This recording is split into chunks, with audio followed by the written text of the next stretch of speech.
সরকারকে বেকায়দায় ফেলতে পতিত আওয়ামী লীগ সরকারের অনেকেই দেশব্যাপী অপকর্ম করেছে এমন মন্তব্য করেছেন গণ অধিকার পরিষদের সভাপতি নুরুল হক নূর। সোমবার ২৪ ফেব্রুয়ারি ঢাকা মহানগর পুলিশ সদর দপ্তরের ডিএমপি কমিশনার শেখ সাজ্জাদ আলীর সঙ্গে সাক্ষাৎ শেষে গণমাধ্যমে এসব কথা বলেন নূর।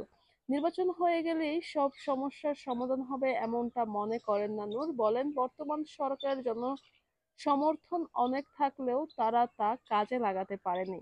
নূর বলেন, রাজনৈতিক পট পরিবর্তনের পর অনেকে শীর্ষ সন্ত্রাসীর জামিনে বের হয়ে আবারও রাজত্ব গড়ে তোলার চেষ্টা করছে। ডিএমপি পুরোপুরি সক্রিয় না হলে দেশের অবস্থা আরো খারাপ হবে। তিনি বলেন, পতিত সরকারের অনেকে এখনো ধরাছোঁয়ার বাইরে রয়েছে। তাদের গ্রেফতার না করতে পারলে তারাও সরকারকে বেকায়দায় ফেলতে পারে। বাংলাদেশ পাকিস্তানের কাতারে যাচ্ছে, এটা অনেকেই প্রমাণ করতে চাচ্ছে। এখানে আমার কথা হচ্ছে, ডেভিল হান্ট দিয়ে প্রত্যেক দিন ৫০০-১০০০ করে লোকজন যে ধরতেছে, মানে এটা কি যথেষ্ট না? এরপরও কি আরো কিছু আছে? মানে আমার আসলে হাসি পাচ্ছে। আপনারা কমেন্ট করে জানাবেন যে আর কি আছে।